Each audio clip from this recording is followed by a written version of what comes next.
ಶ್ರೀಪಾದರಾಜಂ ಶರಣಂ ಪ್ರಪದ್ಯೆ. ಯದು ಮಹಾರಾಜನಿಗೆ ದತ್ತಾವಧೂತರ ಉಪದೇಶಾಮೃತ.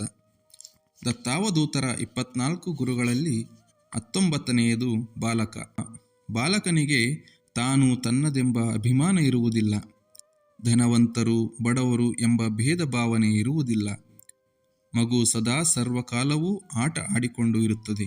ಬಾಲಕನು ಪರವಸ್ತುಗಳ ಮೇಲೆ ಆಸೆ ಇಡದೆ ತನಗೇ ತಾನಾಗಿ ಸುಖವಾಗಿ ಮನೆ ದೇಶದ ಬಗ್ಗೆ ಯಾವ ಅಭಿಮಾನ ಇಲ್ಲದೆ ನಿಶ್ಚಿಂತನಾಗಿರುತ್ತಾನೆ.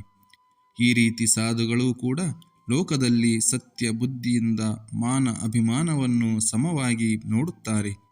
ಮನೆ ಪತ್ನಿ ಮಕ್ಕಳು ಎಲ್ಲರ ಮೇಲೂ ಇರುವ ಚಿಂತನೆಯ ಕಲ್ಪನೆಯೇ ಸಂಸಾರ ಬಂಧನಕ್ಕೆ ಮೂಲ ಕಾರಣ. ಇದು ಮನಸ್ಸಿನ ಕಲ್ಪನೆ. ಈ ಮನಸ್ಸು ಸ್ವಸ್ವರೂಪದಲ್ಲಿ ಲೀನವಾದರೆ ಮಹಾ ಮನಸ್ಸಾಗಿ ಸರ್ವವೂ ಏಕವಾಗಿ ಕಾಣುತ್ತದೆ. ಸಾಧುಗಳು ಈ ರೀತಿಯಾದ ಸ್ವಸ್ವರೂಪದಲ್ಲಿ ಇರುತ್ತಾ ಸುಖವಾಗಿರುತ್ತಾರೆ. ಈ ಸುಖವಿರುವಾಗ ಮನಸ್ಸು ಇಂದ್ರಿಯಗಳಿಗೆ ಕೆಲಸವಿರುವುದಿಲ್ಲ. ಇದನ್ನು ನಿವೃತ್ತಿ ಎಂದು ಜ್ಞಾನಿಗಳು ಕರೆಯುತ್ತಾರೆ.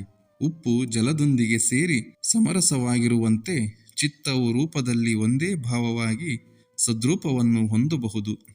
ಈ ರೀತಿಯಾಗಿರುವವನಿಗೆ ಮಾನಾಭಿಮಾನ ಬಾಧಿಸುವುದೇ? ಹೆಣ್ಣಿನ ಮೇಲೆ ಆಸೆಯಾಗುವುದೇ? ಮನಸ್ಸು ಸ್ವಸ್ವರೂಪದಲ್ಲಿ ಲೀನವಾಗಿ ಸಮಾಧಾನ ಹೊಂದುತ್ತದೆ. ಈ ವಿಧದಲ್ಲಿ ಮನಸ್ಸಿಲ್ಲದೆ ಜ್ಞಾನಿಗಳು ಮಾಡುವ ಕೃತ್ಯಗಳು ಬಾಲಚೇಷ್ಟೆಗಳಂತೆ ಇರುತ್ತವೆ. ಅವರು ಚಲನವಿಲ್ಲದೆಯೇ ಇರುತ್ತಾರೆ. ಚಿಂತೆ ಎಂಬ ಸುಳಿಯಲ್ಲಿ ಬ್ರಹ್ಮಾದಿಗಳು ಮುಳುಗಿ ಹೋಗುತ್ತಾರೆ. ಆ ಸುಳಿಯಲ್ಲಿ ಸಿಲುಕದವರು 2 ವಿಧವಾದ ಮುಕ್ತರು ಇರುತ್ತಾರೆ.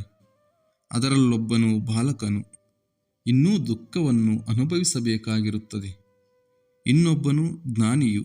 ಸುಖ ದುಃಖ ಎಂಬ ಮನಸ್ಥಿತಿಯನ್ನು ಮೀರಿ ವಿಜಯವಂತನಾಗಿರುತ್ತಾನೆ. ಮೊದಲಿನವನು ಅಜ್ಞಾನದ ಸುಖದಲ್ಲಿರುತ್ತಾನೆ. ಇನ್ನೊಬ್ಬನು ಸತ್ಯಜ್ಞಾನದ ಸುಖದಲ್ಲಿರುತ್ತಾನೆ. ಬಾಲಕನ ದೇಹದಲ್ಲಿ ವಾಸನೆಗಳು ಅಪಾಯವನ್ನುಂಟು ಮಾಡುತ್ತದೆ. ಪ್ರಪನ್ನರು ಗುಣಾತೀತರಾಗಿರುವುದರಿಂದ ಸುಖ ದುಃಖ ಎಂಬ ಪದಗಳಿಗೆ ಅರ್ಥವೇ ಇರುವುದಿಲ್ಲ. ಅವರು ದೇಹವು ಜೀವಂತವಾಗಿರುವಾಗಲೇ ಸಾಧು ಸತ್ಪುರುಷರ ಸಂಘದಲ್ಲಿದ್ದು ಸತ್ವ ಗುಣಗಳನ್ನು ಹೊಂದಿ ಜ್ಞಾನವನ್ನು ಪಡೆದು ಸತ್ವರಜೋ ತಮೋ ಗುಣಗಳನ್ನು ಛೇದಿಸಿ ಬಿಡುತ್ತಾರೆ. ಇದರಿಂದ ದುಃಖ ಅಹಂಕಾರ ಮಮಕಾರಗಳು ಅವರನ್ನು ಬಿಟ್ಟು ಹೋಗಿಬಿಡುತ್ತವೆ. ಬೆಂಕಿಯು ಕಟ್ಟಿಗೆ ಇದ್ದರೆ ಮಾತ್ರ ಜ್ವಾಲೆಯಾಗಿ ಉರಿಯುತ್ತದೆ, ಇಲ್ಲದಿದ್ದರೆ ಅಡಗಿ ಹೋಗುತ್ತದೆ. ಜೈ ಗುರುದೇವ ದತ್ತ.